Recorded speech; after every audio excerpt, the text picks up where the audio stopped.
김정은의 세컨드 레이디. 북한에서 전례 없었던 두 여인들의 어떤 권력을 쥐고 흔드는 현송월 대 김여정, 김여정 대 현송월. 어마어마한 스펙을 가지고 있는 거잖아. 직업이 동생이야. 현송월은 꽃길을 걸어왔단 말이에요.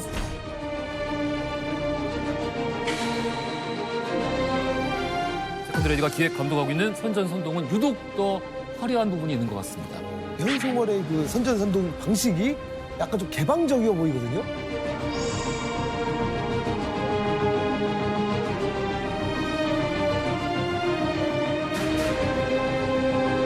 남부 연락사무소 탁.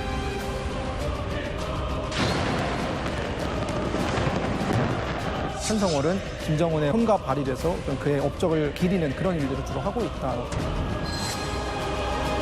과연 이 두 사람의 권력은 어떻게 변화할 것이다. 그렇게 젊은 20대에 권력을 잡았어요. 그러고 나서 지금 할아버지도 제끼고 아버지도 제끼고 수령이라는 자리까지도 꿰찼습니다. 이렇게 사랑받고 싶은 독재자 김정은 티셔츠가 처음 선보여진 그날 그의 뒤를 밀어주고 있는 이들이 모습을 드러내는데요. 자, 김정은의 세컨드 레이디. 이 사람들이.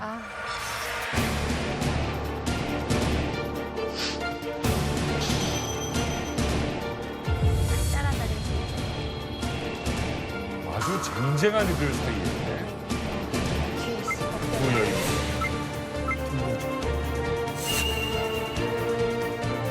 북한의 개성 남북 공동 연락 사무소를 폭파했습니다. 김여정 노동당 제1부부장이 폭발을 암시한 지 3일 만에 벌어진 일인데요.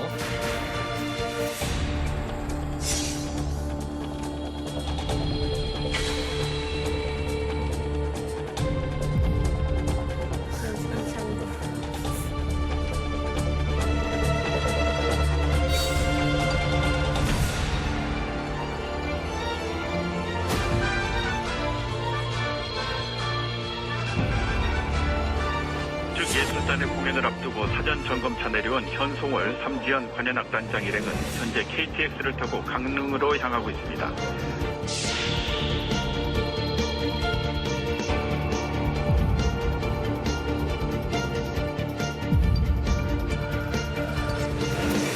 일단 두 사람 다 우리가 공식적으로 확인된 바는 선전선동부에서 일을 하고 있는 사람들입니다. 김여정의 현재 직책은 알려진 게 없고 우리가 파악하건대 뭐 수행실장 내지 비서실장의 역할을 하고 있는 것으로 파악이 되고요. 그리고 현송월 같은 경우에는 공식 직책이 조선노동당 선전선동부 부부장이에요. 부부장. 네, 1부부장인데 이 부부장이라는 게 사실 부장이라는 사람은 그냥 명예직이고요. 그냥 있는 존재고 모든 실무는 다 이 부부장이 한다 보시면 되고요. 김여정, 그러니까 김정은 여동생은 사실 뭐 그런 직책이 없다가 남북공동연락사무소가 폭파가 될 때 그때 즈음에서 전면에 나서서 이제 북한의 어떤 대변인 역할, 김정은의 대변인 역할, 특히나 배드캅의 역할을 좀 충실하게 수행을 하고 있고 현송월은 김정은을 세상에 알리는, 김정은을 포장하고 김정은의 어떤 손과 발이 돼서 어떤 그의 업적을 어떻게 보면 기리는 그런 일들을 주로 하고 있다라고 보시면 됩니다. 북한 사회가 아직까지 유지되는 거는 한쪽에는 총, 한쪽에는 메가폰을 들고 불어대기 때문에 유지되기 때문에 선전선동부가 어느 정도로 중요한가 하는 것은 64년도 김종일이 김일성 종합대학 졸업하고 처음으로 배치받은 부소가 바로 선전선동부의 부원입니다. 영화도 만들고. 여기서 이제 3대 혁명과 선전선동의 모든 방식을 개선해서 혁신 일으키는 장소마다 현장마다 이제 기동차들을 만들어서 나가서 나팔을 불어대는 선전선동의 대열풍을 불러일으키면서 정치에 고름을 내디딘 부서가 바로 선전선동부다. 공식적으로는 신상옥 감독이 소속돼 있던 데가 선전부 대옥과라고 해가지고 영화 만들고 이런 홍보 영화를 만들고 문화인가? 어쨌든 이 두 여자가 남한에 이제 알려진 계기는 역시 2018년도에 평창 올림픽 당시였죠. 당시 이제 현송월 같은 경우에는 북한 응원단의 단장 자격으로 왔고요. 또 김여정은 또 북한 특사 자격으로 방남을 해가지고 김정은 그 위원장의 서신을 전달하는 역할도 했었고요.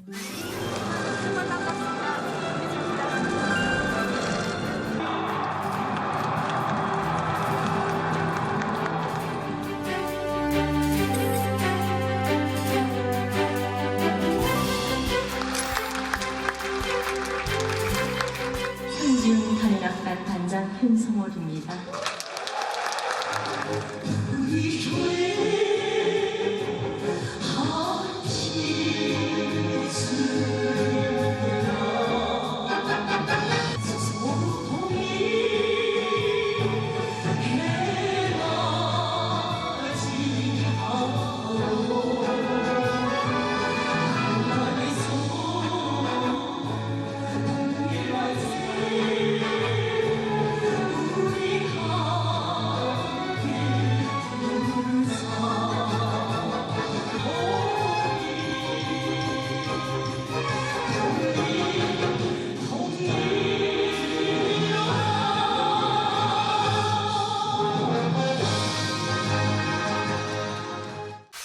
이제 그때만 해도 센세이션했거든요. 이제 아주 이렇게 중요한 역할을 맡은 사람들이 2명의 또 젊은 여성이었고 그래가지고 그때만 해도 이제 굉장히 기대감이 컸는데 이번에 이제 그냥 남부 연락사무소로 팍 하는 걸 딱 보면서 그 이미지가 이제 완전히 또 확 달라졌죠. 굉장히 신선했죠 그때. 네, 그때 처음 보는 신선했었어요. 두 명의 여성이 활약했던 모습이.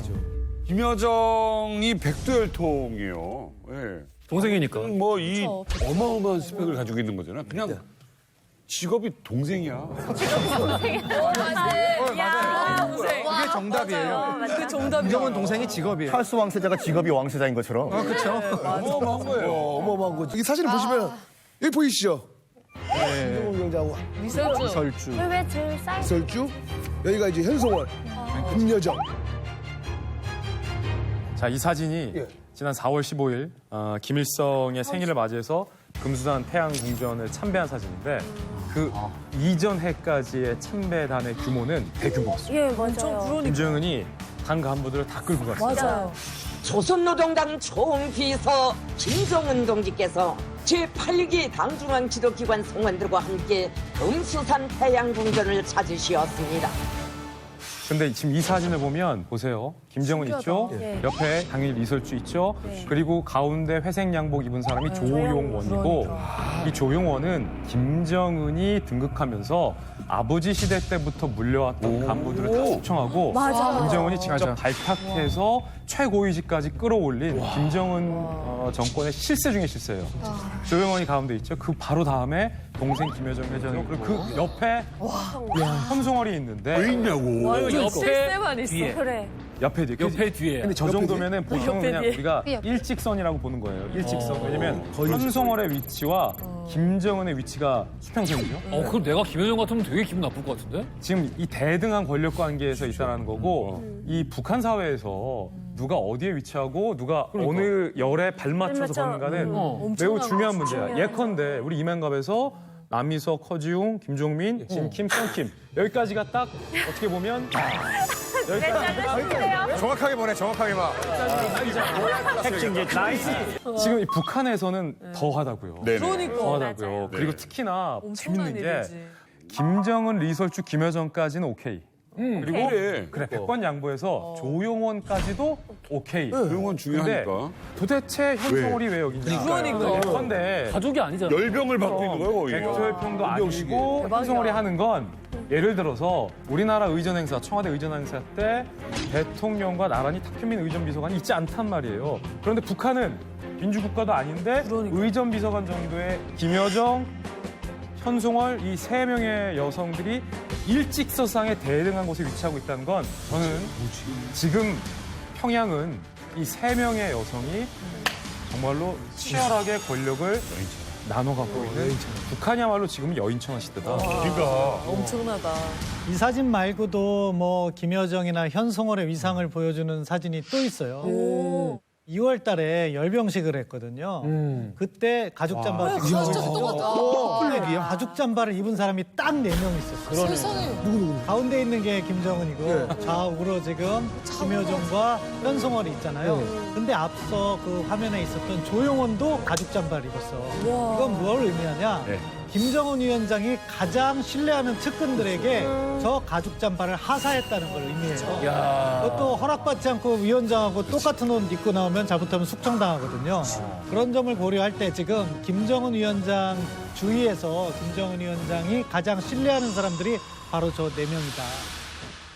그냥 가죽만이 아니라 디자인이 똑같아요. 디자인 완전. 그러니까 이 더플 코트라고 하잖아요. 그래서 김여정이 입은 여성 가죽 코트와 현송월이 입은 여성 가죽 코트가 동일하죠.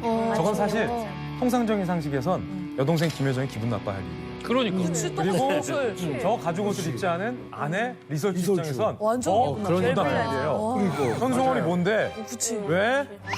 자기는 현송월한테 가죽 잠바를 줘? 나한테는 안 줬으면서 오빠, 현송월이 뭔데?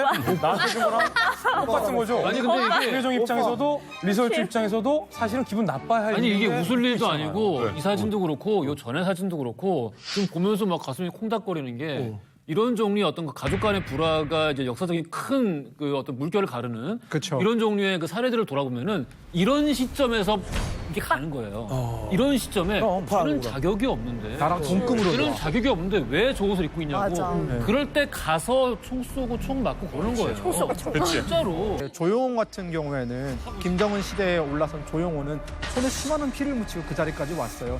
정적들을 다 잡아 제끼면서 왔는데 현성월은 꽃길을 걸어왔단 말이에요. 조용원이 바라보는 현성월도 네가 뭔데 나랑 동급 취급을 받아? 이런 생각을 하기가 지금 굉장히 쉬운 상황이에요. 우리가 현송월과 김여정에 주목하는 이유. 아무리 뒤져봐도요. 여성이 5손가락 안에 권력을 쥐고 있다? 못 봤죠. 못 봤죠.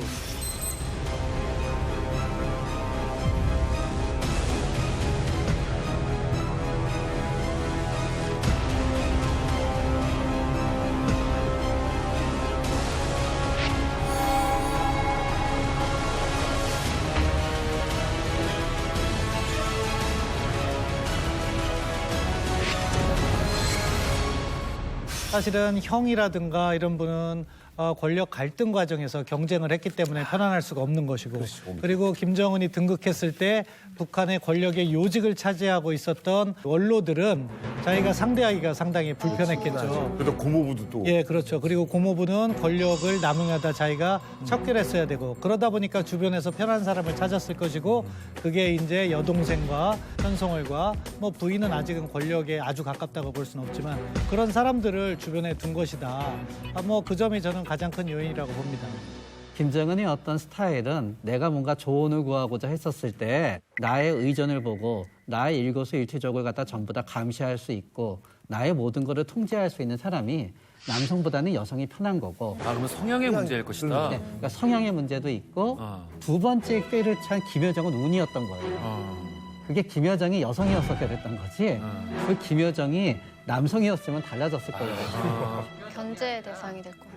아니 근데 사실 이 두 여자가 권력을 잡았을 때 이 북한 주민들 반응은 좀 어땠어요? 그렇지. 뭐 눈길에 거울 수가 없죠. 뭐 당연히 김정은이 젖살을 버덜버덜 해가지고 출연했을 때 자체 눈에 잘 들어오지 않았는데 이제는 뭐 막말로 여자들을 끌고 다니며 정치를 이제 치마바람을 일군다라고 하면 그들은 이제 금수저도 아닙니다. 금수저도 아는 사람들이 통치하려고 하니까 눈길은 없잖아요. 밉고 말하자면 한마디로 지주보다 그 옆에서 꼬리치는 마름이 좀 있다. 이런 적이 되거든요. 최고지. 일단은 김정은이 처음 등장했을 때 제가 유학생 신분이었고 북경에서 유학을 하고 있던 시점이잖아요. 처음엔 어이가 없죠. 완전 어이없죠. 네가 뭔데? 우리보다 몇 살 형이에요. 그리고 우리나라의 2030 세대가 뭐 능력주의다 뭐다 해가지고 상당히 경쟁심이 과열되어 있잖아요. 북한도 2030 세대는 똑같아요. 그렇구나. 서로가 좀 더 내가 좀 능력을 발휘해가지고 내가 더 높은 자리에 이런 경쟁심이 굉장히 특히나 그 북한의 소위 엘리트라고 하는 사람들 속에서는 그게 얼마나 심하겠어요. 그 좋은 분들로 들어가기 위해서. 그렇게 피 터지게 노력하는데 너는 아버지가 김정일이니까 그 나이에 바로 그쪽으로 직행을 하는구나. 오케이, 내가 그것까지 인정할 수 있어. 백지열통이니까. 근데 너 뒤에 따라다니는 그 어린 여자애 넌 뭐니? 넌 뭐니? 그래서 김여정. 김여정도 백두잖아. 네, 근데 인정을 못 하는 거예요. 아들이니까 인정을 할 수 있는 건데 초창기 다큐를 보면은 홀짝홀짝 뛰어다니고 카메라에서 왔다 갔다 하는 모습 보여요.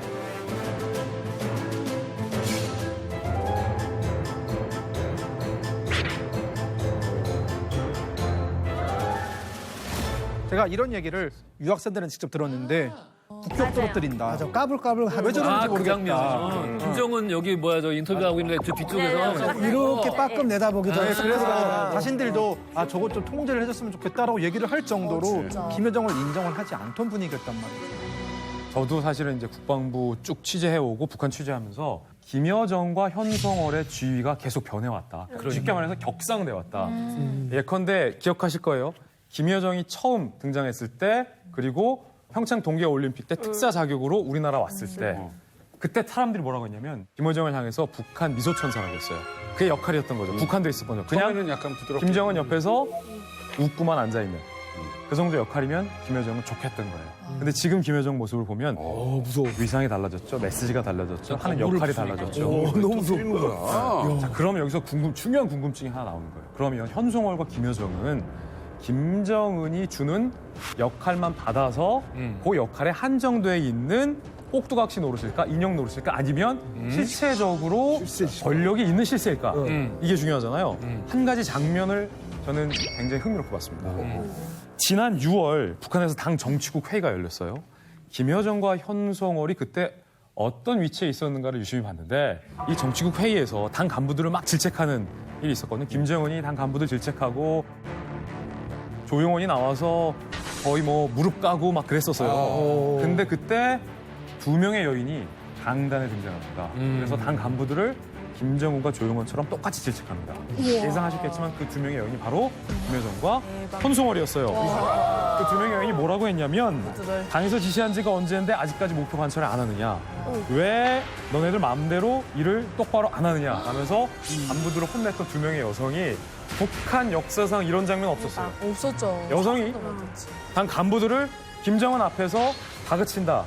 없었습니다. 전례가 없었습니다. 딱 그 2명이 바로 김여정과 현송월이었어요. 그래서 간부를 가르치는 간부, 간부의 간부라는 평가를 지금은 이 두 여성에게 내려도 적절하다. 실체가 있는 권력 구도다. 저는 이렇게 보고 싶어요. 뭐 행사하는데 김여정이가 홀짝홀짝 다니고 뭐 이렇게 좀 뭐 경솔하지 않나 이런 얘기가 나오는데 사실은 그 김여정이나 현송월이가 항상 김정은 뒤에서 간부들 뒤에서 그 동향 파악을 한 거예요. 걔들이 일을 한 거죠, 그 사람들이. 뭐 태도라든가 박수를 친다거나 뭐 김정은 얘기한다는데 뭐 딴 데 이렇게 후끈후끈 보고 뭐 딴 생각한다거나 이 모든 것을 체크를 한 거예요. 체크를 해가지고 보고도 하고 필요하면은 아, 저 사람은 위험하구나. 그 김정은이가 어리다고 우습게 보는 것 같다. 할 때에는 김경희 그 자기 고모 있죠. 직접 보고도 하고 해가지고 엄한 처벌을 했거든요. 그래서 그 통치 집안을 구축하는데 아주 큰 역할을 한 거예요. 간부 위에 간부, 간부 위에 간부 위에 두 사람이 있어요. 이 두 사람은요, 북한뿐 아니라 엄청나다. 전 세계적으로도 깜짝 놀랄 일들을 벌입니다. 김정은의 다이어트 코치 현송월, 종전 환영 김여정. 김정은에게 살 얘기를 꺼낼 수 있는 사람이 너무 박쳤다. 장군님 좀 배가 그러니까 이거 한순간밖에 없는 거 아니에요? 사실은 담배 얘기랑 술 얘기랑 살 얘기. 북한 김정은에게 리설주도 함부로 못해요. 아, 왜요? 북한이라는 이 봉건 분위기 하에서 리설주가 자기 좀 살 좀 찐 거 아니야? 쉽게 말 못한다고. 이거 미국에서 누가 상담하다가 담배 얘기하니까 김여정 사색이 됐던 표정이 있었어요. 아, 진짜. 폼페이오가 북한 김정은이랑 같이 화기애애하다가 회담 준비하다가 pompeo가 담배 끊으시라고 위원장 동지 공부에 안 좋다고 하니까 그 뒤에 있었던 김여정 표정이 사색이 됐단 말이에요. 그 말은 여동생 김여정도 오빠한테 담배 끊으라는 말을 쉽게 못해. 근데 더 민감한, 담배보다 더 민감한 게 뭐냐면 이거. 그래? 왜냐면 보세요. 김정은이 처음부터 뚱뚱했던 게 아니었어. 김정은은 일부러 북한에서 살을 찌운 거예요. 왜냐하면 자신에게 결여되어 있는 할아버지의 그림자를 만들어내기 위해서 김정은 본인도 원치 않게 생활 패턴 등으로 살을 찌운 거란 말이에요. 그러니까 김정은에게 있어서 이 과체중이라는 것은 비단 건강의 악신호 때문에 일종의 아킬레스건이 아니라 자기 스스로 심리적으로도 이 살에 대해서는 기분이 나빠할 수밖에 없는 건데 어느 날 갑자기 살을 빼고 등장했어요. 근데 마침 올해가 김정은에게 매우 중요한 건 김정은 주의가 등장한 해가 올해예요. 집권한 지는 꽤 됐지만 본격적으로 김정은의 북한이라는 김정은식의 브랜드가 정식 출범하는 날이 올해란 말이에요. 거기에 맞춰서 김정은이 살을 빼고 나왔잖아요. 얼마나 살을 뺐으면 일본에서 대역설까지 허무맹랑한 대역설까지 나왔는데 그 얘기를 현송월이 했다. 그리고 김정은의 살 빼주는 역할을 현송월이 그 역할로 만들어줬다는 건 현송월과 김정은과에 있어서의 이 두 사람의 관계가 도대체 의전 국장? 저는 단언컨대 단순한 의정 국장으로는 이 현송월의 롤을 설명할 수 없습니다. 나 이런 거 좋아해. 아버지 시대 때부터 알고 지내왔던 이모 같은 큰 집안 누나 같은 존재라 하더라도 북한의 수령에 그것도 정당성 때문에 찌워놨던 살을 이제는 너 빼자라고 할 수 있는 관계가 아니라는, 그렇다면 그거보다 그런 관계를 훨씬 뛰어넘는 매우 친밀하고 매우 여기까지. 친밀하고 매우 여기까지. 사적인 관계와 신뢰가 용인될 수 있는 사이가 현성월과 김정은 간의 관계다. 그 현성월이 공로인데 김정은 위원장 지금 쫙 대자 시절로 체격을 보강을 했거든요, 이게. 모든 식단 관리부터 침식, 운동, 심지어 그 다이어트 하는데 약이 필요하거든요. 그게 북한은 못 만드는 거고 독일이나 영국 이런 데서 그 약을 사용해야 되고 운동 관리 애들하고 농구도 하고 막 그러거든요. 이게 얼굴 새까맣게 김정은 이런 거 엄청 좋아해요. 그 모든 관리를 현성월이밖에 할 수 있는 사람이 없어요 지금. 와 신기하다. 김정일의 요리사? 후지모토 겐지. 그분이 이제 얘기하기를 그 김정철하고 김정은하고 항상 그 팀을 만들어가지고 농구를 했대요. 맞아요. 근데 그거 끝난 다음에 모습을 딱 보면 확실히 차이가 나는 게 김정철은 그냥 끝난 다음에 흥 하고 헤어지는데 김정은은 자기가 지잖아요. 그거 모아가지고 분석을 한대요 다. 그러면 어떻게 하는 야, 거야. 리바운드 네가 따라야지 막 이러고. 그래서 이제 거기서 이제 지도자감은 얘구나 이런 판단을 내린 거죠. 이제 이미전에 오린 시절 얘기가 나왔으니까 그러는데 김정은이 지도자감으로 선정된 건 김일성 때부터. 맞아. 그랬어. 왜? 김일성 때 지금으로 말하면 궁전 수목원에서 선자 선녀들을 이제 다 15명 남아되는 걸 모여놓고 즐기고 있었어요. 그러니까 이제 크고 작고가 너무 많은데 김정은이 제일 어린 겁니다. 그 밑에 이제 여동생이 있고. 자, 할아버지한테 빨갛게 익은 복숭아를 따줄 애가 누구냐. 어린 시절 이야기가 있거든요. 그래서 수목원 복숭아 나무에다 시켰어요. 수단과 방법을 다해서 할아버지에게 잘 익은 복숭아를 따와라.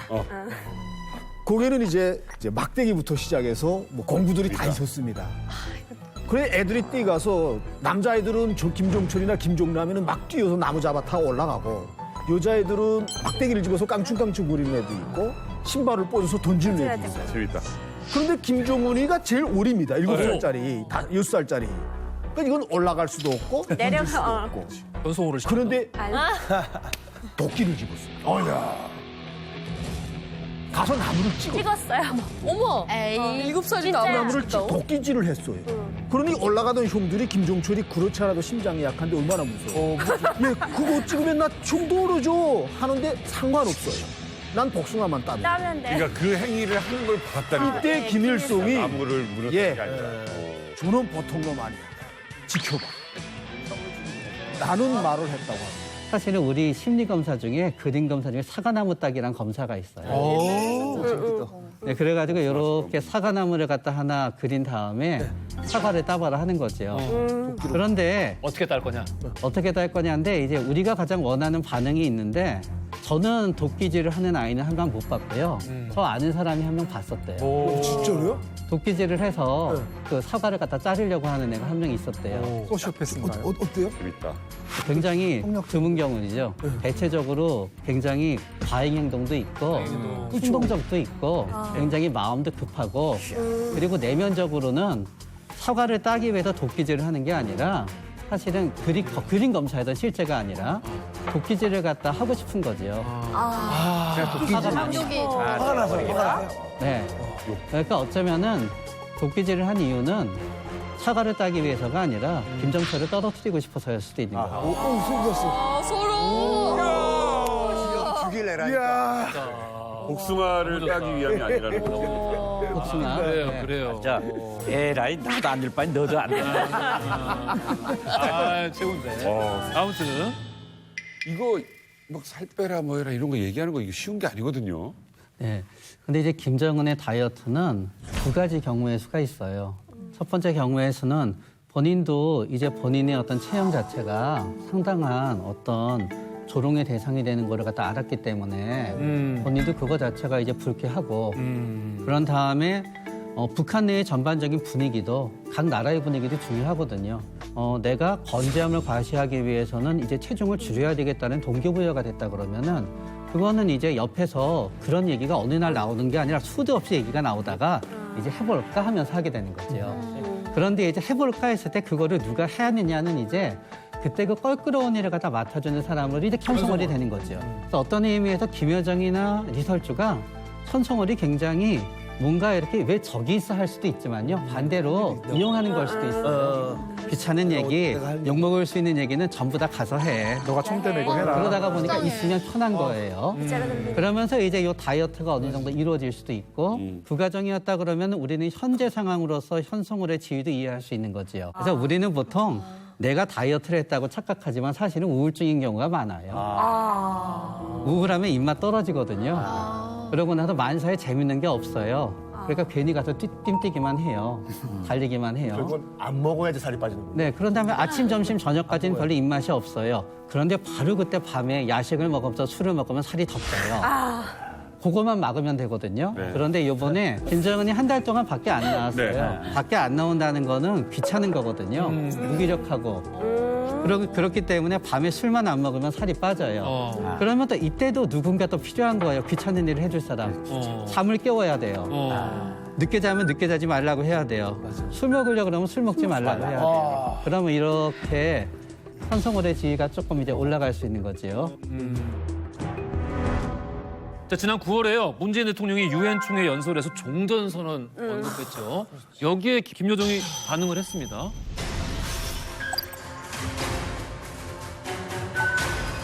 비극적 상황을 끝낼 때가 되었습니다. 그 시작은 평화에 대한 서로의 의지를 확인할 수 있는 한반도 종전선언이라고 믿습니다.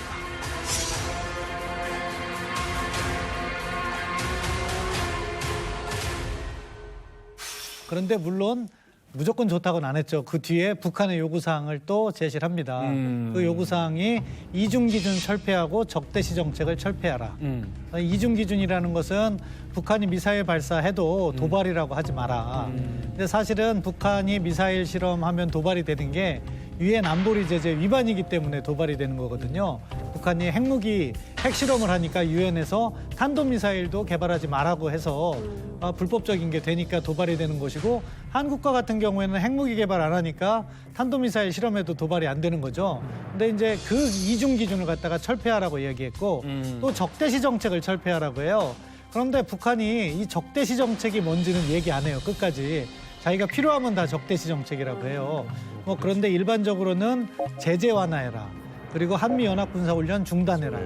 때로는 최근에 인권 문제 제기되니까 인권 문제 제기한 것도 적대시 정책이라고 하는데 그런 것들을 안 하면 종전선언을 해줄 수 있다. 아무튼 그러한 대남 정책에 있어서의 주도권을 지금 김여정이 갖고 있다. 이것은 상당히 예전에는 나름대로 북한의 외무상이라든가 통전부장 이런 사람들이 대남 문제라든가 대미 문제에 목소리를 높였는데 지금은 김여정으로 수렴됐다. 이렇게 볼 수 있습니다. 너무 이상한 거 아니야? 전문가들이 나서서 좀 해야지 이거지. 근데 어쨌든 못하잖아. 대남 부분을 갖다가 김여정이 총괄하고 있으니까 스피커가 그쪽에서 나오는 거고.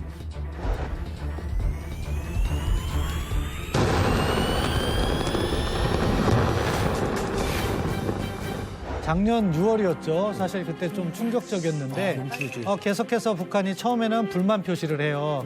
그러니까 대북전단 살포에 대해서 불만 표시를 제기를 하는 거죠. 그런데 그것과 관련해서 우리 정부가 바로 반응을 안 했어요. 그러니까 북한에서 힘을 보여줘야겠다는 식으로 나왔던 것 같아요. 그러면서 김여정 부부장이 폭파할 수 있다는 걸 시사했는데 그래도 우리 조치가 없으니까 생각외로 정말로 폭발을 시켜버리더라고요. 그런데 그러면서 더 확전을 할 것처럼 이야기했는데 남북 공동연락사무소 폭파 다음에 김정은 위원장이 개입을 해요.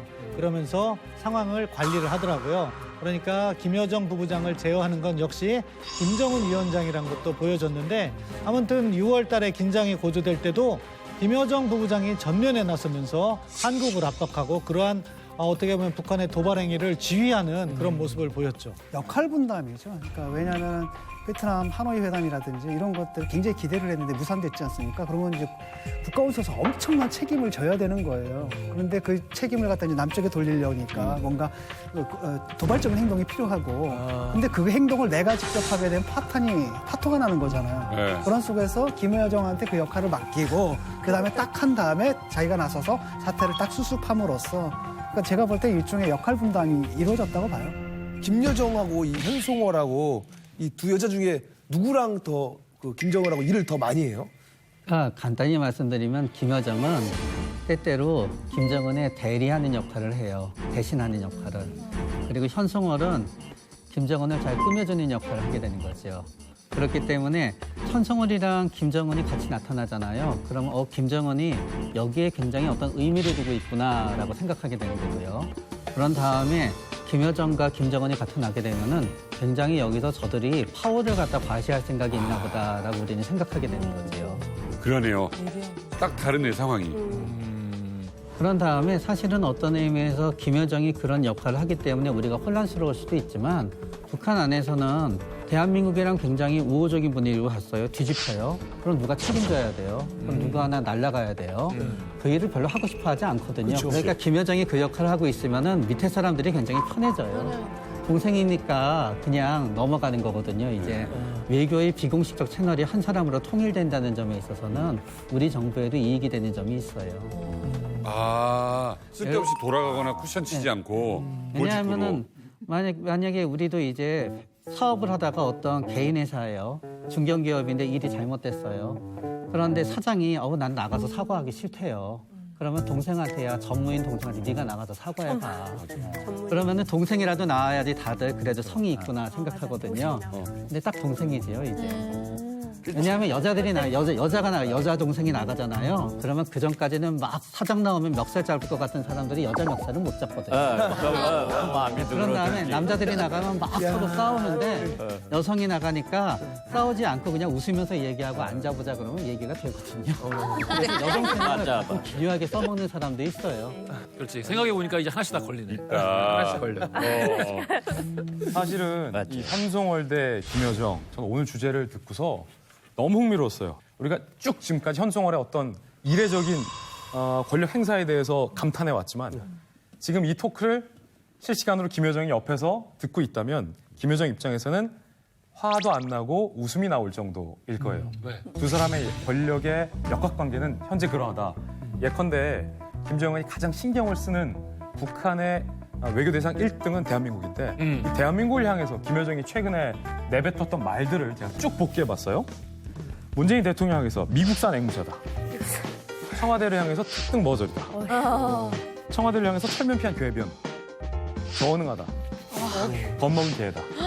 이런 발언을 김여정이 했다는 거거든요. 근데 이런 발언들은 바꿔서 말해보면 현송월의 입에서 예컨대 삼지연 관현악당을 끌고 와서 남한에서 예컨대 문체부 장관을 향해서 저런 미국산 앵무새나 특등 머저리 같은 사람이 대한민국 문체부 장관에 앉아있으니 이 나라 꼴이 우습겠죠? 라고 현송월이 한마디라도 할 수 있을까라고 생각해보면 현송월은 절대 못하지. 그러면 게임이 안 되네. 북한 내에서 김여정 대 현송월이 갖고 있는 위상이라는 것 자체는 사실은 비교할 수조차 없을 정도의 높이 차이가 김여정과 현송월 사이에는 분명히 존재한다. 맞네. 근데 동의하는데 동시에 지금 우리가 가지고 있는 이미지의 차이 때문에 그렇게 우리가 속단하는 걸 수도 있어요. 왜냐면은 우리가 김여정을 처음 미디어를 통해서 봤을 때 그 이미지의 기준에 따르면은 김여정은 저런 식으로 말을 못하는 사람이었어 원래. 저런 험한 말을 입에 담지 못하는 사람이었다고. 에이 설마 본인의 성정상으로도 못할 뿐만 아니라 권력이 그런 말 할 수 있는 사람의 권력이 그게 없지라고 판단했을 텐데 지금에 와서 현송월이 못한다? 그거는 했느냐 안 했느냐의 차이지. 한번 해보면 맞들리거든. 국쟁이 할머니가 처음부터 욕했겠니? 하다 보니까 그런 거지. 맞아요. 소집은 하겠지. 저는 이 상황에서 좀 궁금한 게 그러면 김정은 이 총비서는 둘 중에 누굴 더 편하게 생각할까? 그런데 일단 현송월은 남이기 때문에 편해요. 남이라서 편하다. 대신 남이기 때문에 한계가 있어요. 그런 다음에 김여정은 가족이어서 편해요. 그러나 가족이기 때문에 되게 불편해요. 이게 무슨 말씀이시죠? 왜냐하면 가족이기 때문에 되게 편하지만 우리는 가족이기 때문에 계속 만날 거기 때문에 상처 주기도 힘들어요. 맞아요. 그리고 가족이기 때문에 편하긴 하지만 너무 몰아붙이면은 그때는 나한테 대들기도 해요. 그럼, 가족이니까. 맞서지. 결국 뭐가 있냐면은 설마 날 죽이겠어? 그런 생각이 드는 거고 같은 피를 나눴기 때문에 같은 목적을 위해서 일을 하긴 하지만 동시에 가족이기 때문에 다루기가 힘든 면이 언젠가 생겨요. 근데 설마 그러겠어라고 판단을 하는 딱 그 시점에서 딱 그런 생각이 드는 거죠. 잠깐 형이랑 삼촌을 죽이는 사람인데? 여기에 하나 더. 몰고 간다. 함흥에 1박 2일 내가 잠깐 머리 아파서 쉬러 가고 싶어. 저녁에 술 한잔 하고 싶은데 동생이랑 가겠어? 현송월 가겠어? 현송월이죠. 술 잘 마시는 사람이랑 가야 되는 거예요. 정답이네. 김정희 씨 아이고야. 뭐 물을 것도 없네. 결정적인 상처받는 순간은 아마 남이 아니라 가족일 거예요. 맞아요. 아니 근데 진짜로 그건 실제 그래요. 예, 왜냐면 가족들은 그런 말 하면서도 그렇게 상처 안 받을 거라 생각해요. 왜냐면은 내가 네 엄마인데? 아니면 내가 네 아빠인데? 맞아요. 내가 뭐 살아가는 거 알면서 이런 말에 상처를 받는다고? 하지만 상처받는 거. 가장 살벌하게 싸고 가장 먼저 등 돌리는 게 가족들이에요. 그러니까 나는 우리가 이렇게 10년의 연예인 같은 경우는 매니저가 있을 때 서로가 성격 맞는 게 너무 중요하잖아요. 근데 이 두 사람도 성격 잘 맞아야 가능한 거야. 아무리 오빠가 좋아해도 이 두 사람 성격은 어떨까요? 매우 달라요. 매우 다른 것 같아요. 예를 들어서 우리 김여정은 보다가 보면은 중간 표정이 없어요. 언론에 노출이 되는 게. 아주 웃거나 아주 화내거나. 맞아요. 중간이 없어요. 그리고 되게 긴장되어 있으면서 강박적이고 되게 꼼꼼한 듯한 모습을 보여요. 그래서 머리 모양도 항상 비슷하고 옷 입는 것도 절대로 튀지 않아요. 그러나 반대로 현송월은 이제 반대인 거지요. 굉장히 과시하는 거 좋아하고 자기도 모르게 튀고 가장 이제 진하게 그렇게 하고. 돼요. 코트 막 이러고. 네. 그런데 현송월이 그러는 이유는 김여정은 드러낼 필요가 없어요. 그 존재 자체가 최고예요. 그러니까 예를 들어서 재벌이고 우리가 그 재벌의 얼굴을 다 알아요. 그러면 그 사람이 뭐를 걸쳐도 다 오히려 멋있게 생각하죠. 네. 아, 네, 싼 물건 써도 생각이 되고 나죠. 비싼 물건 써도 돼요. 맞아요. 그런데 그게 아닌 사람은 우리나라에서 저런 옷을 입으면 안 되는데 하는 옷을 입으면 그게 권력을 상징해요. 그렇기 때문에 현송월은 그 사회에서는 많이 꾸미면 꾸밀수록 비싼 거를 많이 챙기면 챙길수록 그 사람은 권력이 올라간다는 걸 의미해서 과시하게 되는 거죠. 교수님 말씀이 정확하게 들어맞았습니다. 그 사진이 있습니다. 현송월과 김여정의 패션이 비교된 사진이 한 장. 아 그런 게 있어요? 현송월이 든 저 가방이 에르메스 가방으로 알려져 있고요. 저 초록색이요? 네. 저게 악어 가죽이고 그리고 정가가 2,500만 원이 그 조그만 게? 저 조그만 게 2,500만 원 에르메스 가방으로 알려져 있어요. 그리고 저거 말고 현송월이 자주 들고 다니는 가방 중에 샤넬 클래식 라고 800만 원 넘는 그런 하나 있거든요. 현송월이 그 샤넬 클래식도 자주 들고 다녀요.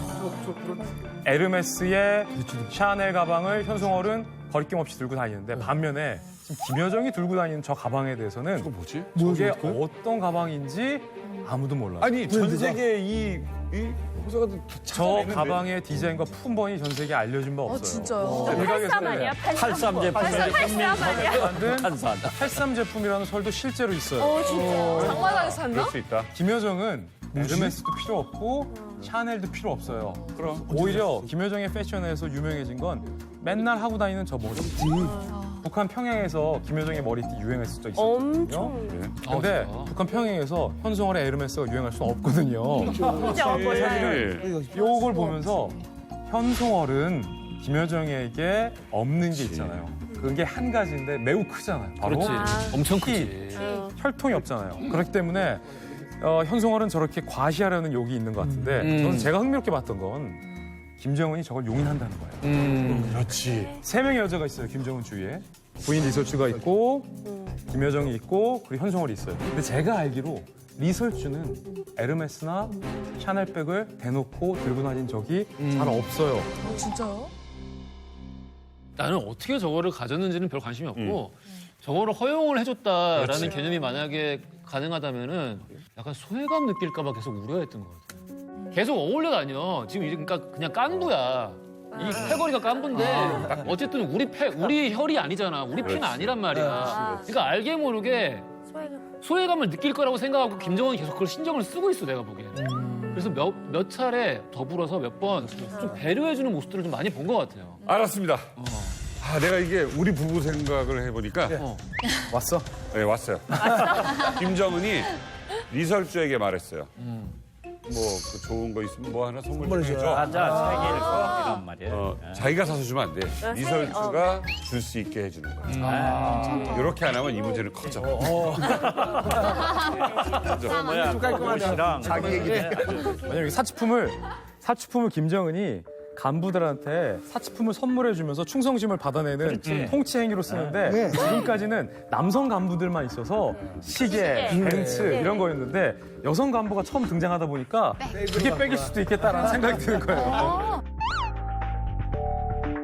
사회주의 공산주의 국가들에서 이런 그 선전선동 같은 경우는 국가 차원에서 장려되고 지원받고 그래서 나치 독일 같은 경우는 그 당시 만들어진 영화 전부 다 제작자는 괴벨스예요. 그러니까 그 정권이 집권하는 동안에 문화부 장관이 만들어지는 모든 영화의 제작자의 문화부 장관 이름이 들어가 있는 거예요. 희한한 일이죠. 예. Das Geschenk des deutschen Volkes zum Geburtstag Adolf Hitlers war ein einziges Bekenntnis der Treue zum Führer. Dann wollen wir uns an seinem Geburtstag einmal aufrufen. 선전선동부 같은 경우에는 또 군사정권이든지 독재정권에 어떻게 보면은 모든 총대를 메고 나팔수 역할을 해요. 솔직히 말해서 히틀러도 욕을 먹지만 대부분 욕을 먹는 거는 괴벨스였어요. 괴벨스는 그게 자랑스러웠어요. 모든 욕은 다 나한테 하라. 내가 히틀러의 총알바지가 돼주겠다. 라고 하면서 영광스럽네. 올인을 한 거죠. 자기 목숨과 자기 커리어를 다 히틀러에 이제 올인을 한 건데 뉴스를 볼 때 뚜뚜뚜 이것도 괴벨스가 만든 거예요. 오, 진짜요? 9시를 알립니다.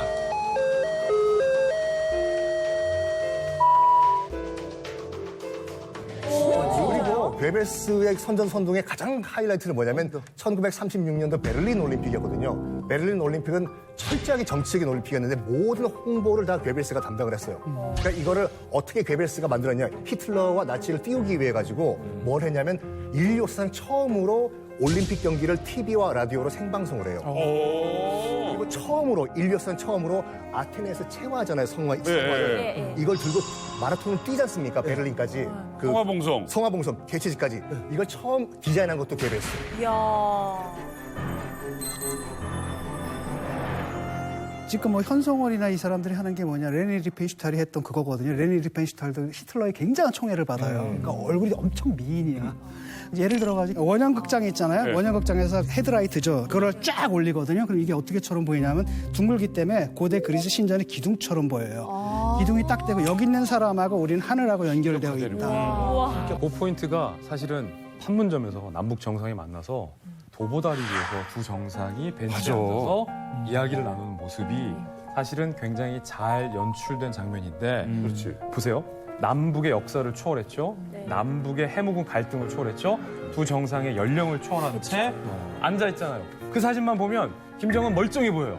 정상 국가의 지도자같이 보이고 우리 민족에게 주어진 이 부당한 대북 제재를 어떻게든 뚫고 나가고 싶은 젊은 지도자처럼 보인단 말이에요. 이게 딱 괴벨스식 선전선동이고 요게 열병식에서도 드러나는데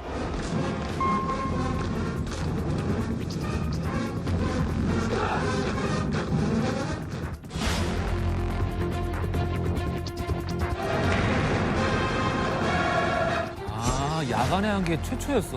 이게 의미가 있구나.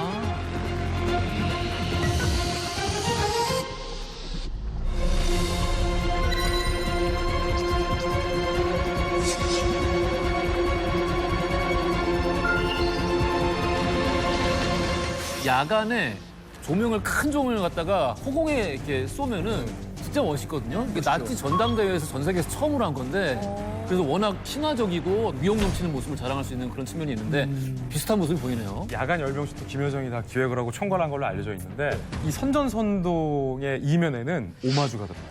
야간에 그 화려한 불꽃이 밤하늘을 수놓아요. 그리고 레이저를 킨 전투기들이 일사불란하게 움직이고 밑에서 라이트를 쫙 킨 조명 연단 위에 김정은이 웃으면서 바라보고 있어요. 너무 멀쩡해 보이잖아요. 이게 사실은 미국의 독립기념일 행사를 오마주한 거로 분석되고 있어요. 트럼프 대통령이 연설을 하고 에어쇼를 하고 불꽃놀이를 하고 그래서 두 화면을 분할해서 보면 굉장히 유사해요. 북한이 사실상 가장 나의 적국으로 규정한 미국. 하지만 성대한 야간 퍼레이드 행사를 오마주했다는 대목이 매우 흥미로운 거잖아요. 김여정이 작년 7월에 주변에 이런 얘기를 했다고요. 내가 앞으로 미국 독립절 기념 행사를 수록한 DVD를 개인적으로 보고 싶다. 이런 얘기가 했었죠. 개인 소장하고 싶다. 얘기를 했다고요. 보고 싶은 거지. 그냥 CNN 라이브 보면 되는. 어떻게 하는지 보고 싶었던 거죠. DVD를 갖다 줬다라고 하더라고요. 우와.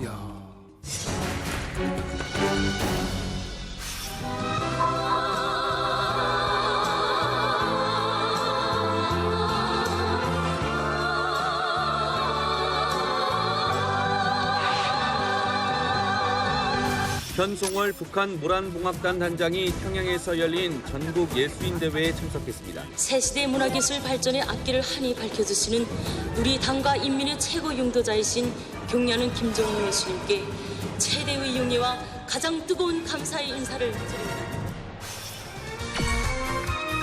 우와. 아, 이거 우리 옛날에 했었잖아요, 이만갑에서. 지금 우리가 보면은 그냥 좀 옛날 쇼. 그 에어로빅 하는 것 같아. 이렇게 보니까 현송월의 그 선전선동 방식이 약간 좀 개방적이어 보이거든요. 항상 개방적인 건 아니고요. 또 때와 장소에 따라서 상당히 보수적인 모습을 보여줄 때도 있습니다. 2015년 12월 베이징에 공연을 갔어요. 현송월이 모란봉 악단을 이끌고 당일날 공연을 하러 갔는데 그 공연하는 곳 그 관계자가 북한의 그 공연 무대에 북한 미사일 발사 장면이 나오는 걸 보고 아 저건 좀 빼달라. 예술 공연인데 굳이 뭐 미사일 발사 이런 거 넣어야 되냐 좀 빼달라라고 하니까 현송월이 그 전까지는 막 웃으면서 그러다가 앞에서 싹 바꾸고 이 공연은 우리 김정은 장관님께서 다 봐주시고 하나하나 지도하신 작품인데 당신들이 뭐라고 이걸 빼라고 하냐 못 뺀다 공연을 하루인가 이틀인가 앞두고 철수를 해버렸어요. 그만큼 때와 장소에 따라서는 보수적인 모습을 보여줄 수 있는 사람이다라는 거죠. 그 소리를 김정은이 듣고 아, 저 사람은 정말 믿을 수가 있겠구나라는 무한 신뢰를 하기 시작했다고 하죠. 대부분의 사람들이 선전선동이란 말에 굉장히 어떤 거부감을 갖고 나는 거기에 넘어가는 사람이 아니야라고 생각을 해요. 이게 사람들한테 어떤 영향을 끼치죠? 일단은 선전선동이 잘 맥히는 곳을 보다가 보면은 대부분 여론이 별로 없는 곳이에요. 여론이 없다. 네. 그렇기 때문에 폐쇄된 곳에서 선전선동은 경쟁자가 없기 때문에 굉장히 잘 맥혀요. 북한과 같은 곳에서 선전선동이 잘 맥히는 또 이유 중에 하나는 가장 커다랗고 재미있는 행사거리예요. 볼 게 없기 때문에 그걸 보다가 보면은 저 행사의 취지에는 난 동의하지 않더라도 그런 행사와 선전선동 자체가 재미거리를 주기 때문에 하나의 시혜가 돼요. 그래서 그런 의미로 다가오게 되는 거고 설마 넘어가지 않을 거라고 하지만 우리는 반복되는 의견에 넘어가요. 반복되는 의견에 넘어간다. 예를 들어서 어렸을 때부터 우리가 먹던 어떤 A라는 회사의 콜라가 있으면은 나이가 들어서도 눈 감고 먹으면 모르지만 우리는 A 회사 게 더 맛있다고 생각해요. 그러네. 비슷하게 이 주면은 서운해요. 네, 비슷하게 결국은 인간은 대체적으로 나한테 최선인 거를 선택하는 게 아니라 익숙한 거를 선택하고 익숙한 거에서 벗어나는 거에 대해서 엄청난 공포감을 느끼거든요. 그런데 저 선전선동은 마음에 일종의 기둥을 만드는 거죠. 매스게임 같은 경우는 군중의 힘이거든요. 사람이 이제 군중 안에 딱 들어가면 황홀감을 느껴요. 옛날에 그랬잖아요. 우리 수련회 가면 밤에 괜히 촛불 켜놓고 있으면 좀 이따 울음바다 되잖아요. 밤만 되면 울어. 왜 우는지 모르겠어. 예를 들어가지고 몇만이 딱 모였는데 그게 우리가 하나야. 라고 하시다 거기 딱 묻혔을 때 사람이 모라의 감정을 넣으면서 엑스타시에 빠져요. 붉은 악마 때. 그래서 그게 이제 불꽃놀이라든지 그런 쇼를 하는 거죠. 그러고 하면 이성은 마비가 되는 거고 그냥 나를 내려놓고 이 집단을 따라가게 만들거든요. 그게 이제 선전선동의 가장 핵심적인 포인트죠. 저는 이제 대집단체장과 예술공연 아리랑 본봉장이란 걸 했는데 김정일이 일어나서 이렇게 막 이렇게 손 흔들어줘요. 그러면 나지. 엄청나는 거예요. 그러니까 얘가 우니까 나도 울고 내가 우니까 얘도 우는 거예요. 영혼을 좀 우리 한민의 영광 있어. 그것도 모르고. 내가 지금 행사가 끝난 지 내가 실제 거기에 참여했던지 그 기억이 안 나는 거야. 그 얼마 정도 가요? 그 엑스타시가? 집에 와서도 긴가민가해진다니까. 아니 궁금한 게 현송월은 북한 주민들한테 좀 소문 같은 건 없었나요? 제가 듣기로는 그 김정은이 군사복무를 할 때 되게 좋아했던 군인과 같이 결혼한 여성이라서 잘 된다 이런 소문도 있었어요. 현송월의 출세에는 기본 조인이 있다고 봅니다. 그래요? 예. 한마디로 운이 좋은 여성이다. 김정은이 군 복무 생활을 할 때 구위 출신에 대해서 아는 것은 보위부장밖에 없었어요. 그럼 비밀로 했던 거야? 이게 저 장군 아들이라. 아, 그건 모르죠. 평범한 생활을 그대로 체험했어요. 와, 그때 때린 사람 어떻게 살아? 몰랐죠. 이때 분대장이 옥수수밥 한 숟갈이라도 덜어주고 감자 살만고 하나라도 가져다가 몰래 주느라고 하고 많이 위해줬어요. 그게 정말 백골난방으로 가슴에 막 쌓여 있는 거예요. 고마움이. 그러다가 올라갔어요. 올라갔는데 김정은이 제일 먼저 찾아간 게 그 사람을 올려왔어요. 맞아, 그런 소문이 있었어. 원래 와서 나를 도와준 건 누구죠?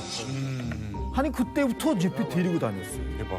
그때 눈에 제일 먼저 떠오른 게 누구겠어요? 현송월입니다. 설마. 진짜로요? 현송월입니다. 그만큼 자기가 애투다고 알고 있고 연령상 비수다며 김여정도 찬송, 김정은도 찬송, 이설주까지 찬송되다 보니까 가장 믿는 곳에 가장 자기네 가족과 같은 사람을 붙어준 거예요. 시기 질투할래야 할 수 없는 정말 운 좋은 여성으로서 백두산 혈통 중심에 들어앉았다. 일종의 민담이냐 그러니까. 그렇죠, 맞아요. 근데 눈치 깠을 거야. 이렇게 왜 잠꼬대 할 때. 아, 아버지 김정일. 우리성 할아버지 뭐 이렇게 힌트를 주지. 배지 이렇게 만지면서 나랑 닮지 않았어? 뭐야, 대박. 누가 만져 이거? 너 진짜 장군님 닮았다라는 얘기도 했었대요. 아, 진짜. 뭔가 있었네. 3년 동안 군복무를 하고 가면서 분대장 동지 제일 하고 싶은 게 뭡니까? 꿈이 뭡니까? 라고 얘기를 이제 물어봤는데 군대장이 나는 천민 출신이라서 김일성 종합대학에 못 가본다. 나 거기 문자 카페라도 가보고 싶다 했는데 바로 영문도 모르고 김일성 종합대학 대학생이 됐더래요. 내가 봤을 때 그거는 분대장 이런 경우는 분대장이 미리 장군님의 아들이 온다는 거를 인지하고 모르는 척 잘해준 거야. 나도 이게 맞는 것 같아. 다른 걸 얘기했겠지. 김일성 종합대학을 얘기를 안 했겠지. 아니 북한 같은 전체주 국가에서 아예 진짜 모르게 갈 수는 없지만 빅심이라도 백두라고 했냐. 그러니까 팩트 뭐 이렇게 했겠지. 이해하세요. 이 사람은 너무 자본주의적이야. 그냥 알고 간 거야. 현송월에 대한 소문을 좀 알아봤는데 김여정에 관련된 소문은 좀 없나요? 김여정에 대한 소문은 이게 이제 썰인데요. 고모부 장성택을 칠 때 이제 김여정이 이제 중추적인 역할을 했다고 합니다. 근데 이제 이게 뭐냐면 김정은이 집권을 하고 이제 김정은, 그다음에 이설주, 그다음에 이제 장성택, 김경희 이제 4명이 모여서 가정 모임을 하면서 누가 2014년도에 대의원으로 나갈 것인가에 대해서 이제 의논을 하게 되는데 여기서 이제 김정은이 자기 동생을 추천을 합니다. 근데 고모부가 보기엔 너무 어리거든요. 무시했겠지. 예, 그래서 자기 너무 어리다 이렇게 하니까 어리다고 반대한 거. 예, 김여정 입장에서는 나 무시하네 이러고. 뒤에서 몰래 이제 자기 권력을 갖다가 고모부의 그 비리를 밝히느라고 23살이? 예, 23살에 그 이제 어디 배우 누구랑 되게 뭐 물란한 관계다 어느 가수랑 그 여자 관계를 다 밝혀내가지고 김여정이 먼저 장성택을 쳐버립니다. 쳤다. 23살. 예, 그런 소문이. 소문이 재밌네. 소문이. 어쨌든 지금 북한에서는 뭐 어마어마한 힘을 가지고 있는 현송월. 이 사람의 등장은 정치가 군인이 아니라 아이돌 같은 가수였습니다. 어머, 이런 게 있었어? 웬일이야. 머리가 또 우리가 모를만 하다 95년도야. 내가 4살 때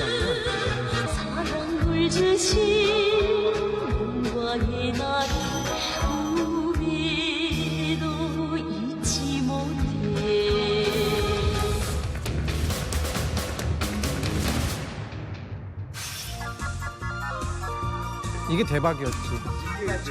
한 방이 터진 거죠.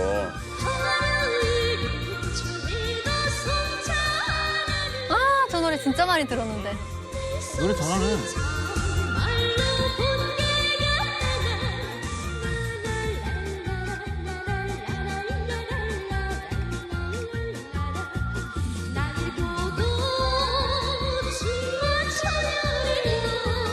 너무 높아.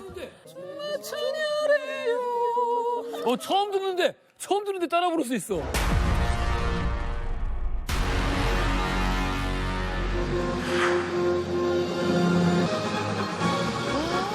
엄청 젊으시죠? 객석에서 누가 또 한 분 나와서 노래를 불러주실 수 있겠습니까? 이렇게 마이크는 다 라이브로. 준비되어 있습니다. 갑자기 즉석 MC.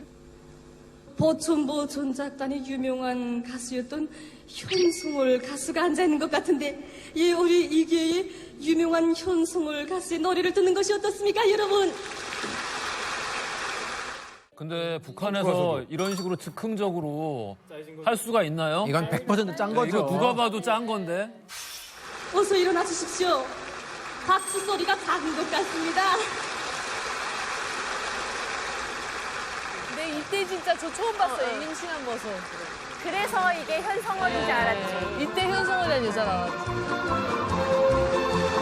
날 보고 춤 맞춰려래요.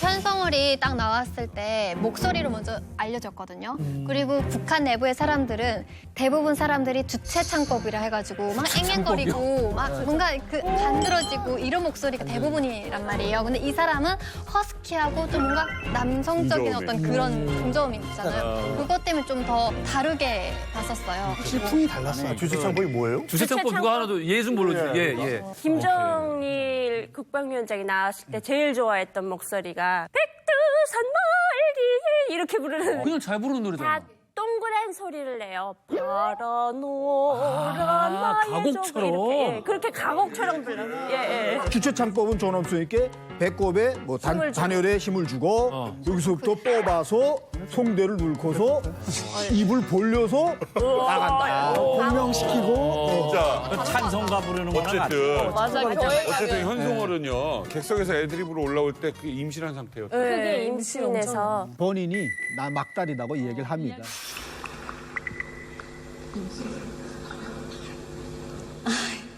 좀 알려드리겠습니다. 미안하지만 저 홀몸이 아니라 그 산원에 인차 가야 할 몸이랍니다. 그 두 목소리가 합쳐지면 더 좋지 않겠습니까, 여러분? 잘 나갔습니다.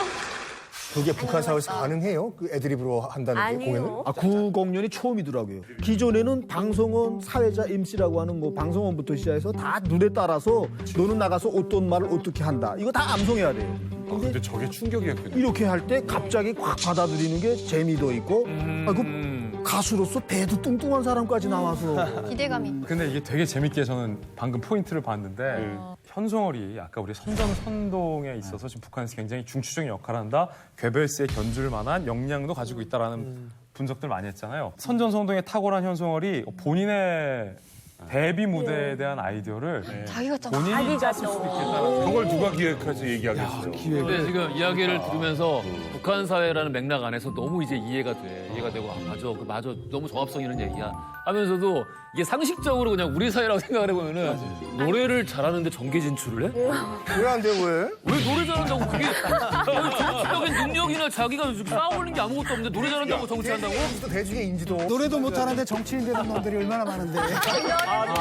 지훈이 형 오늘 엄청 혹했어. 엄청 혹했어, 저 형. 허지웅 이렇게 누군가에게 이렇게 빠지는 거 오랜만에 봐요. 네. 자, 김정은이 정권을 잡자마자 뭔가 우연한 듯하게 등장하는 현송월. 하지만요, 이 두 사람 사이에는 뭔가 특별한 관계가 있지 않을까. 그래서 시크릿 코드로 준비했습니다. 오늘의 시크릿 코드 애정 결핍. 야, 세다. 애정 결핍이라고 하는 거는 어떤 의미에서 실제로 애정이 주어지지 않아서 애정 결핍을 느낄 수도 있고요. 애정에 대한 요구치가 다른 사람보다 굉장히 많기 때문에 애정 결핍을 느낄 수도 있습니다. 김정은은 남들이 나를 사랑해주고 일종의 팬덤을 만들고 싶다는 게 어떤 의미에서 대중과의 관계에서도 있지만 1대1 태도도 있게 되는 겁니다. 그런 의미에서 위로를 해줄 수 있고 감정을 주고받고 공감을 준다는 거를 다 애정이라는 형태로 느껴보게 되면은 그 애정을 계속 주는 사람은 단지 생각하는 것만으로도 일종의 위로 대상이 되어버려요. 어떤 의미에서 현송월이 그런 역할을 갖다 하지 않았을까라고 우리 이제 추정해 보게 되는 거예요. 현송월이 그 역할을 했을 것이다. 네. 했을 수 있다. 네. 그러면 그거는 어떤 의미에서 가장 커다란 또 권력의 원천이 되는 거죠. 김정은의 엄마 고영이 씨와 현성월 씨가 공통점이 있어요. 둘 다 음악을 전공했죠. 김정은의 어머니 거영희 씨는 만수대 집단에서 무용수로 활동을 했고 현성월 씨는 가수였어요. 그리고 심지어 외모도 닮아 있어요. 진짜 닮았다. 오, 닮았다. 제가 생각했을 때 리설주는 약간 품어주고 싶은 동생 이미지고 이 두 분은 안기고 싶다. 안기고 싶다. 안기고 싶은 이미지. 엄마가 네. 그런 느낌이 있네요. 그렇죠. 진짜 이 사랑받고 싶어하는 욕망은 싱가포르에서 확인이 됐네요. 밤에 이렇게 갑자기 나가면서 사람들이 사진 찍어주고 막 해주니까 그걸 굉장히 즐겼던 김정은이 있어요. 그러니까 저는 약간 측은해요. 계속해서 누군가로부터 위로를 받아야 되고 그런 사람이 옆에 있어야 되고 그런 사람이 만약에 없으면 그 빈자리를 채워주기 위해서 그 역할을 해줄 다른 사람이 또 있어야 되고 그런 사람이 주체라는 말을 쓴다는 것도 웃기고. 그렇죠. 왜냐하면 제 느낌엔 전혀 주체적인 삶이 아니거든요. 그렇지. 우리나라의 모 동년배 정치인이 그런 말 했다고 하죠. 직접 만나면은 너 정말 행복하냐? 이 질문 한번 던져보고 싶다.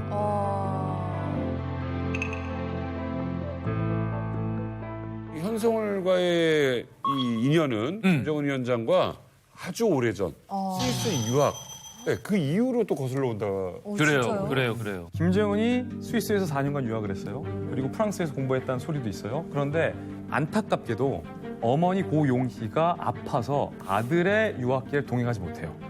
10대 티네이저 김정은은 어린 시절에 엄마랑 떨어지는 생이별하는 경험을 하게 돼요. 그런데 김정은이 다시 평양으로 돌아와요. 2000년대. 근데 애석하게 엄마 고용희가 유방암에 걸려서 치료를 위해서 프랑스 파리로 떠나요. 다시 아들과 엇갈린 거예요. 결국 이 아들이 엄마랑 재회하지 못하고 2004년 8월 심장마비로 고용희가 치료 중에 사망을 해요. 외국에서? 외국에서. 타지에서. 아들 김정은은 엄마의 임종도 못 지켜요. 그렇기 때문에 엄마 고영희에 대한 김정은의 특유의 어떤 미안함과 애틋한 일종의 원망감은 있을 텐데 그렇다고 해서 현성월과 고영희가 같진 않거든요, 전혀. 네. 그의 애정 걸필 현성월로 갔다? 저는 이 관계에 대해서는 아직까지 좀 의문은 좀 많이 들어요. 나는 지금까지도 이성이라고 끈을 안 놓고 있다가 지금 왔어. 왜요? 그러니까 둘이 약간 썸 핑크핑크라고 생각을 하다가 김진의 분석을 들으니까 여인에게만 들을 수 있는 위로받을 수 있는 뭔가가 있는 벗이다. 나는 그냥 진짜 친구라고 생각되고 그리고 우리나라 정보당국이 그렇게 팠는데 뭐가 안 나왔다라는 거는 북한 정보당국이 엄청 싸매고 잘 감추고 있다가 아니라 뭐가 없을 수 있어요. 뭐가 너무 없다. 예. 자, 권력 앞에는 영원한 친구도 영원한 적도 없잖아요. 맞습니다. 자, 이제 앞으로가 궁금합니다. 과연 이 두 사람의 권력은 어떻게 변화할 것이냐. 저는 이 관계가 생각보다 오래 갈 수 있다 이렇게 봅니다. 김여정 같은 경우에는 역할 분담을 해서 대외 정책 같은 것을 계속해서 맡아 나가고 그리고 김정은의 주변에서 김정은의 심리를 안정시키는 역할을 현성월이 한다면 이 역학관계를 당장 변화시킬 이유가 없다. 근데 그중에 누가 과도한 욕심을 부리거나 해서 이 균형을 깬다고 하면 그때는 김정은 위원장이 칼을 빼들 수 있지만 지금 같은 상태가 당분간은 지속될 가능성이 높다고 봅니다. 지금까지 우리가 그 내부적인 여러 가지 의견을 나눠봤는데 다른 나라에서는 어떻게 이 문제를 바라보고 있나 잠깐 말씀드리면 워싱턴 포스트 베이징 지국장 애나 파인필드가 뭐라고 썼냐면 김여정 표현을 쓰면서 김정은의 마지막 비밀병기라고 표현을 했어요. 그래서 어찌 됐거나 지금 북한 같은 경우에는 김정은이 그나마 믿을 수 있는 것은 혈육인 김여정밖에 없다라고 하면서 끝까지 자기의 비밀병기로 놔둘 것이다라고 분석을 했더군요. 혈육을 남길 것이다. 그렇죠. 네. 어쨌든요, 우리가 막 성향 분석하고 지금 막 인품복 이러는 이유가 있어요. 이 둘은 남북 관계에 영향을 미칩니다. 미국이 주목하는 것도 북한이 주목하는 것도 대한민국의 차기 권력을 누가 잡을 것인가. 그 권력을 잡는 세력이 북한과의 관계 설정을 어떻게 해나갈 것인가에 대해서 가장 관심을 가질 텐데 그때 김여정이 지금처럼 강경 행동을 한다면 남북 관계는 다시 회복될 수 없는 악화일로로 치달을 수 있기 때문에 일시적으로라도 남북 관계는 굉장히 따뜻한 훈풍을 남북 미 상호가 도모할 가능성이 굉장히 크다. 그게 어떤 권력 교체가 되든지 간에 그렇기 때문에 김여정은 지금처럼 독설가의 차가운 김여정이 아니라 다소 과거의 모습을 연상시킬 수 있는 여지가 있는 따뜻한 김여정으로 돌아갈 것이다라는 얘기. 그렇다면 김여정의 그 같은 변신 속에서 현송월이 우리가 지난번에 삼주연 악단을 끌고 내렸던 것처럼 비슷한 규모로 우리나라에 찾을 일도 있을 수 있다. 이렇게 예측합니다. 저는 지금까지 봐서는 지금 뭐 김여정이나 현송월이나 거기 더해가지고 뭐 이제 아내까지 이설주까지 지금 이 관계가 잘 굴러가고 있는 것 같거든요. 기능을 하고 있는 것 같아요. 제 기능을 하고 있는 것 같은데 어찌됐든 우리가 절대 잊지 말아야 될 거는 이게 닫힌 사회고 독재 사회라는 거죠. 그렇기 때문에 만약에 어느 한쪽에 과도한 힘이 실리거나 아니면 서로 경쟁을 하게 되는 경우가 생기면은 저는 이게 심각하게 위험 요소로 부각될 수 있지 않을까 그런 생각도 해봅니다.